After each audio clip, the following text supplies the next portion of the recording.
Yes. I want to ask you something that former President George W. Bush said earlier this week. He described the Republican Party as isolationist, protectionist, and to a certain extent nativist. Is that what's your response to that characterization? And do you think you're doing enough to condone extreme elements of your party?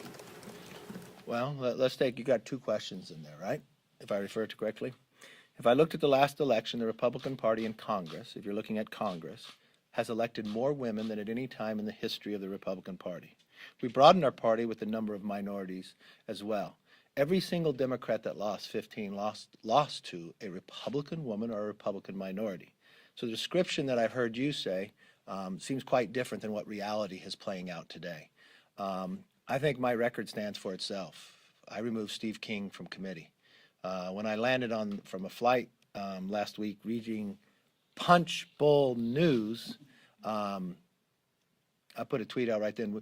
We will always condemn any language and any racism that we see in that process.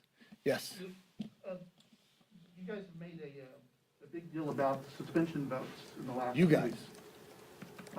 And on those, there's been an average of 24 no votes. And these are bills that are mostly seen as non-controversial, which is why they're on the suspension calendar. Take 2/3 to pass. Some of those topics have been anti-carbon monoxide poisoning, reauthorizing the U.S. doping agency for testing Olympians, protecting Saudi dissidents.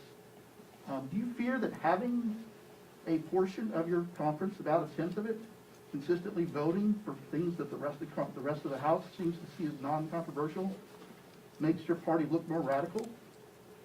No, I think you're misinterpreting what the argument is about, because your first place is you're saying that suspensions votes have become controversial because members of Congress have asked for the vote. Many of them who ask for the vote actually vote for the bill. They just want to be able to have a vote instead of a voice vote. I don't think that's controversial that members get elected to Congress and are expected to be here and actually vote. So that's not controversial. That's where you're misconstruing. In any given suspension votes, there's always some who vote for it and some who vote against it. But suspension votes normally come out of the committees that could actually pass, and it takes a 2/3.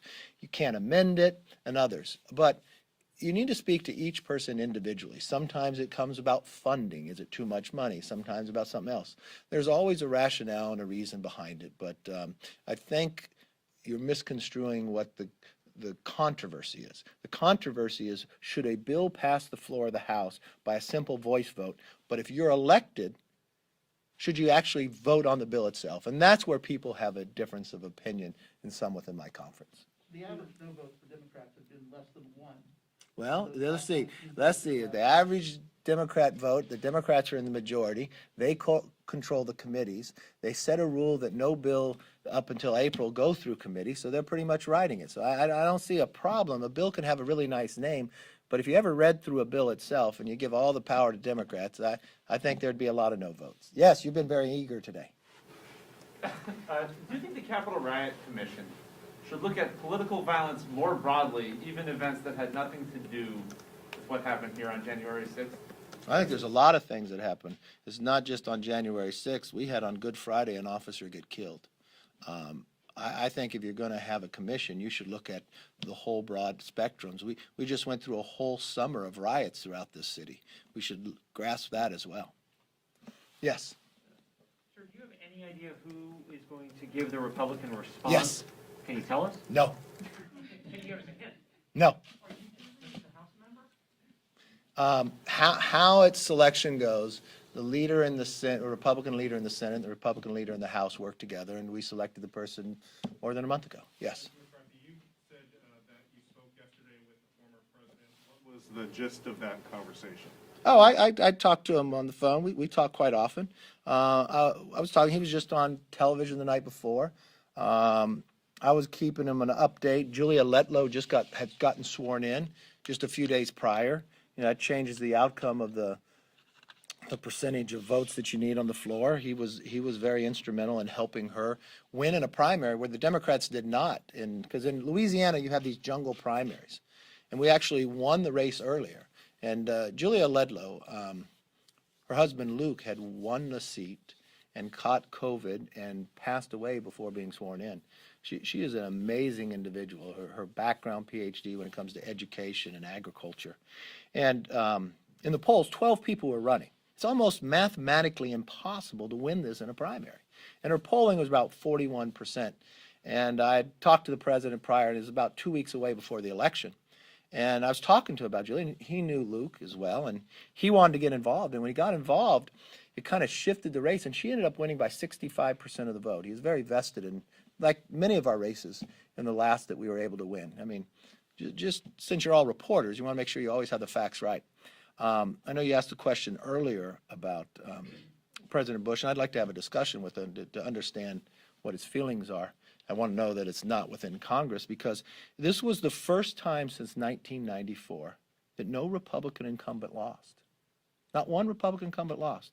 There's only been 2 times in history that the party in power that have the White House lose the White House and actually gain seats. 1892 and 1992. Both times they won the majority 2 years later. There's more than 152 million votes for Congress. And the Republicans were 31,751 votes short of being in the majority.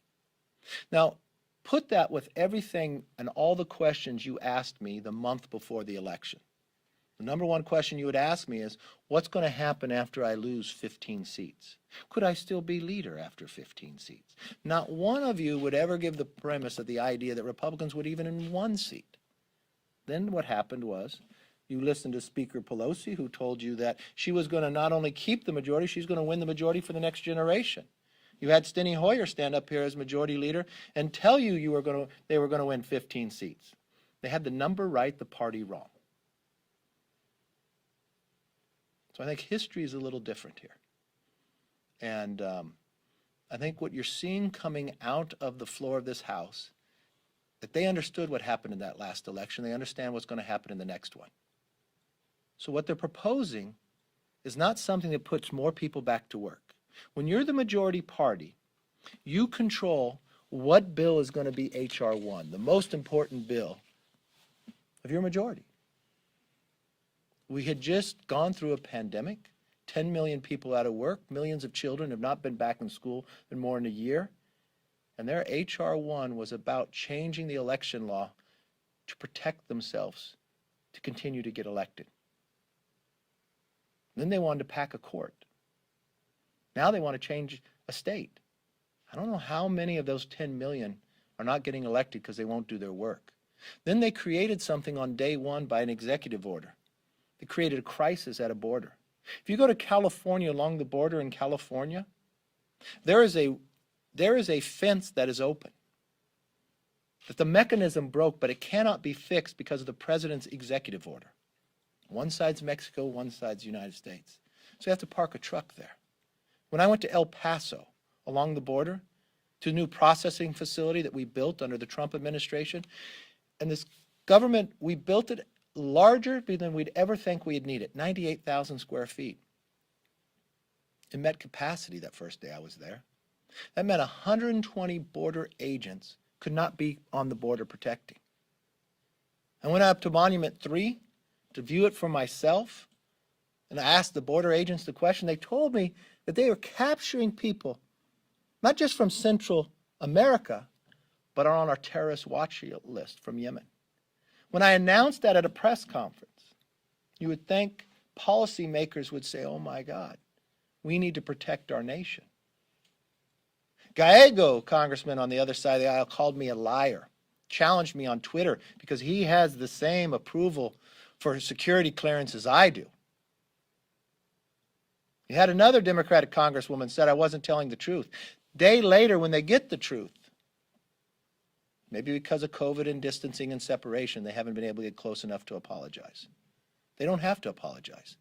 I just want them to do their job and protect Americans. In that time frame, we have caught 2 more people from Yemen coming into America, and they weren't together. They're on separate days. And I raised this question with you. Why are they coming here? How are they getting in? Who are they meeting with? And what do they have planned? That has nothing to do with changing the election law to control whether I can get reelected. It has nothing to do with pack the court so they won't find what the laws I passed unconstitutional. It happens to do with the security of this nation. And if the president won't even meet with us about the crisis, but he puts his vice president in charge and the vice president refuses to even go see it, we'll send her firsthand for those who take their job serious and believe in the security of this nation. One terrorist here is too much. I hope you all have a great weekend.